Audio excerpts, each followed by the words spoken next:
morning everyone and welcome back to another video. Late na ako start ng aking vlog, alas 8 na ng umaga. Pero kanina pa actually akong gising, 5:30. Hindi lang ako nag-vlog kasi nag-relax din ako. And by the way, wala dito si Kira. Nasa London siya, di ba nasabi ko na sa inyo nung last na vlog ko. Si Dave din work din siya. Wala dapat siyang work today. Pero yung isa kasi, yung isang staff niya kasi, binigyan niya ng time to have a day off. Kasi parang may problema sa ano niya, sa dad niya. Parang binigyan lang ni Dave ng chance na mag-spend ng time sa family niya. And then si Kira wala din dito kasi nasa London siya. Pinick up siya ng auntie niya kahapon. And ako naman is may pasok ako ng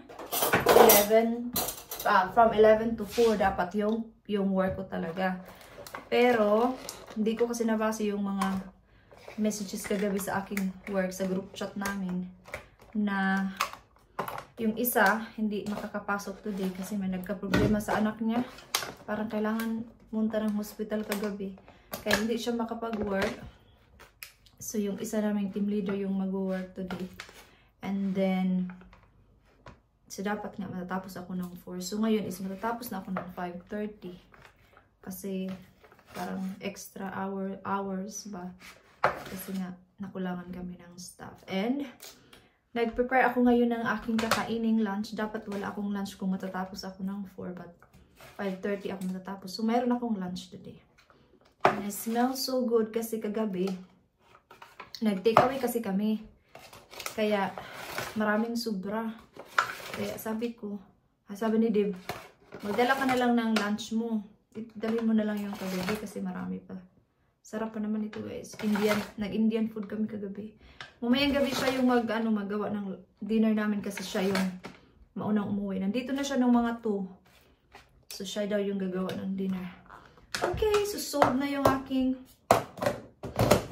lunch for today.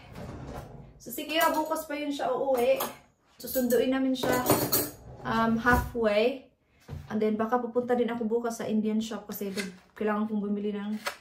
Hindi naman kailangan, but nandun na kasi kami sa area. So, might as well grab something na mga Pinoy foods. Or like, naubos na kasi yung aking pangpansit ko ba? Kasi diba ginamit ko nung New Year. Kasi ginamit ko din siya. Ginamit ko nung Pasko. Pasko ba yun? New Year? Anyway. Yeah, so naubos na siya. Kaya kailangan kong bumili pero meron man akong stock dito. And kailangan ko lang maligo. And then mag-ready. Maaga pa naman. 11 pa ako papasok. Pero gusto ko kasi nag-ready talaga ng maaga. So tapos na ako naligo guys. Ito yung aking pang underneath kasi malamig. So ito yung aking moisturizer. Ang Weleda Skin Food Light. Maganda siya kasi especially yung skin ko is sensitive talaga yung skin ko since nakatira na ako dito sa UK. Ewan ko. I think dahil sa ano siya guys, sa lamig. Ito yung aking foundation. Yung Estee Lauder. Ito na talaga yung aking foundation since nag-move ako dito sa UK. Kasi nung bago ako dito, nagustuhan ko yung mukha ng aking mother-in-law. Sabi ko, ano kaya yung foundation niya? So, tinanong ko siya yun. Sabi niya yan. So, yan. Hanggang ngayon, ito na yung foundation ko. And by the way, yung skin type ko is normal to dry. And it works really well sa aking skin. So, mag-foundation lang ako ng very light lang para lang maging presentable tayo ba? And punta muna ako dito sa may salamin. Kunti lang yung nilagay kong foundation kasi pang ano lang ba? Pang freshen up lang. Kailangan ko din mag-vacuum bago ako pumasok. Kasi gusto ko talaga malinis ba. Nag-hoover naman ako kahapon. Nag-vacuum ako kahapon bago ako pumasok sa work din. Kasi doon ako sa aking isang work. So kahapon bago ako pumasok, nag-vacuum ako. Kahit malinis na. So ngayon, kahit malinis na, mag-vacuum pa rin ako. Kasi gusto ko lang talaga. Parang nakasanayan ko na ganun talaga yung aking routine ba.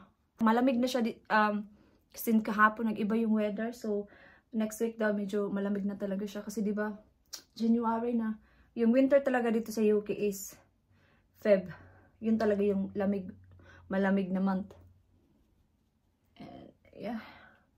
Hindi din kasi maganda yung aking skin ngayon kasi Mag-period na ako next week. Kaya nag-iiba yung aking skin. Pero gusto ko lang magkaroon ng konting makeup. So ito yung aking pang bronze. So ito siya. Gagamitin ko sa aking pangbalik kulay. Sabi ni Lee, baka mag-stay kami tonight. By the time na uwi ako, nagluto na din siya. Kaya, okay lang. Din ako. I don't need to rush myself later kasi siya yung magluluto. So, ito yung aking blush on from Charlotte Tilbury. Alam niyo ba? Maliit lang siya. I think nabili ko siya binili ito sa akin ni Dib nung aking birthday ko ata yun. Oo, birthday ko. 24 pounds siya. Pero, maliit lang. Pero, ang kagandahan talaga nito guys is, kunti lang ilagay mo ba? So, pag nadamihan mo talaga, as in, kulay na kulay talaga. Kaya, pag naglalagay ako, ginaganon ko lang siya. Ganun, okay, oh. Kasi, kulay na kulay talaga siya. So, aking powder is from MAC. Matagal ko na din ginagamit ang MAC na powder. Ayaw ni Dave na bumibili ako ng MAC. Kasi sabi niya daw, test on animals daw. Kasi pero na-try ko na kasi yung ibang. Meron ako dito muna, saan ba yung isa kong powder? Ito yung aking isang powder, yung Charlotte Tilbury. Okay naman siya pero feeling ko talaga powdery siya. Powdery looking siya for me. Pero okay naman yung lang, yung sa tingin ko lang ba. Parang siyang powdery. Ito yung aking pang eyeshadow. Lagyan ko lang ng konti para magkakulay naman yung ating mata.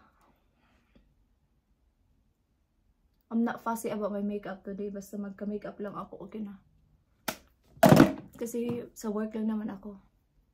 Pero pag mga party, gano'n, mga family, inaayos ko talaga yung makeup ko.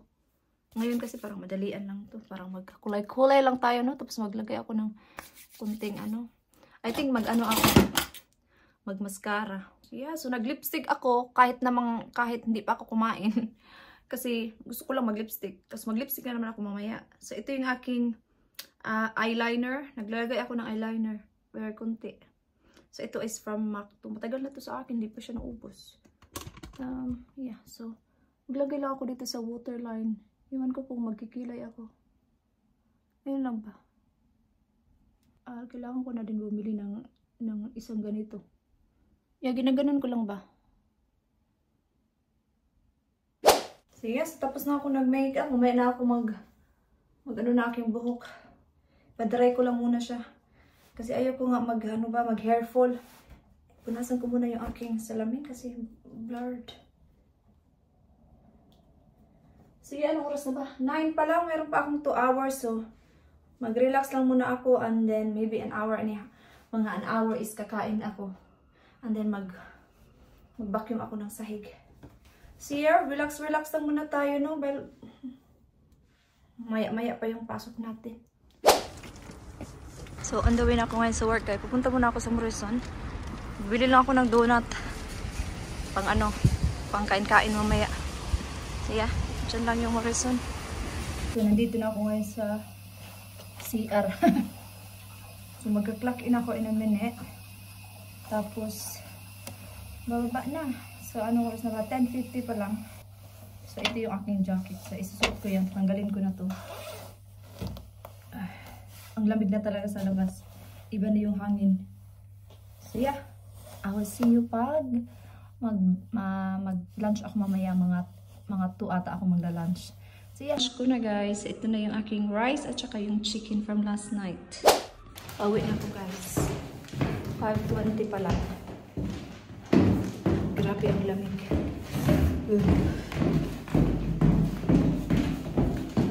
Dito na ako ngayon sa labas. Grabe ang lamig. So, nagluto na daw si Dave ng dinner. Nag-message. So, busog pa din naman ako kasi, di ba, 2:30 na ako kumain. Lamig-lamig. Kailangan ng heating tonight. Bread. I'm home. Someone is cooking for dinner.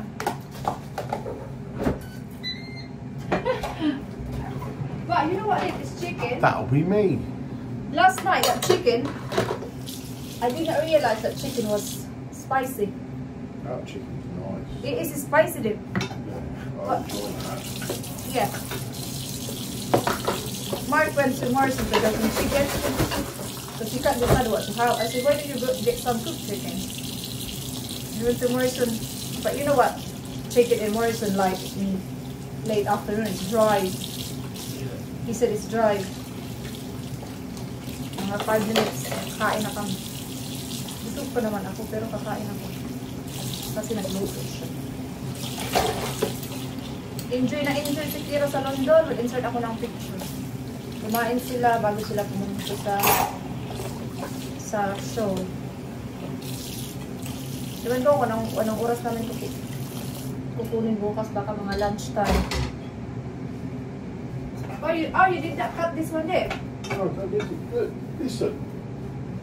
I know what I'm doing. Just calm down.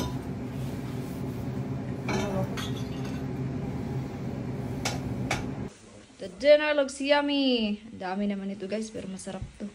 Kain tayo. So, tapos na kaming kumain mga ka-wonder. Char. So, si Dib nag-shower lang. And, hindi namin naubos yung steak. Malaki kasi siya guys. Tapos, sabi ni Dib, ano na lang namin to eh. Gagamitin sa stir fry tomorrow. Hinsaw na din ako pagkatapos niya. Tapos, mag-relax na. Kasi, weekend, relax. So, yung work ko na naman dun sa aking work is sa Lunes, nandun ako sa isang part-time dun sa fish and chips ko. Tapos sa Martes, doon ako sa kung saan ako today. Ito yung uniform namin, yung blue. Tsaka may bago kaming badge. Yung para bang name tag ba? May bago. Paras din naman siya, pero mas maganda yung dumating daw yun kahapon. Maganda siya. One day, sabihin ko sa inyo kung saan ako nag-work. Pero kung taga-UK ka, siguro alam niyo na to kung saan ako nag-work, no? Itong blue. Blue na may yellow. Basta ano siya, retail. Retail siya. Okay? Ang oras na.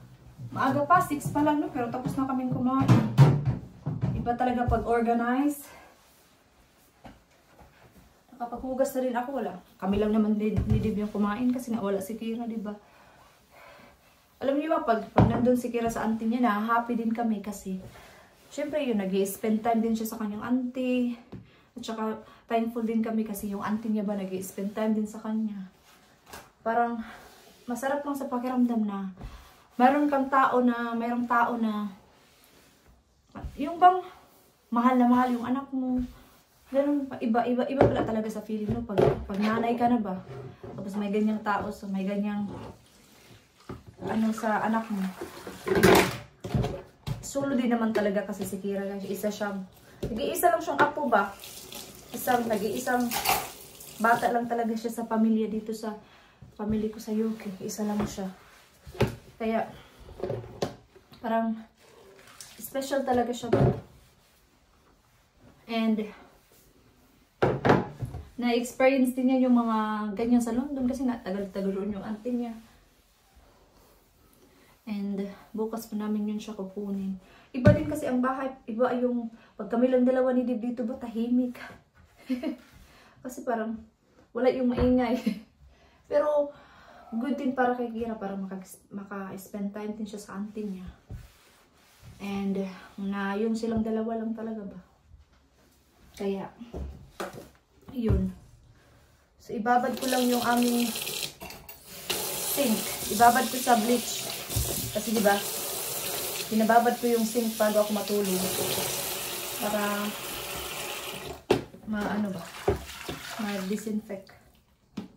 Babad natin siya. So I think, hindi ko na i-vlog na hindi na ako mag-vlog ng mag-skincare kasi alam niyo naman yung aking mga skincare. So, yeah, I think i-end ko na yung vlog dito and maaga pa no, pero wala naman akong gagawin na kasi mag-relax lang ako sa sofa, mag-edit ng video, manood ng mga video, yun lang.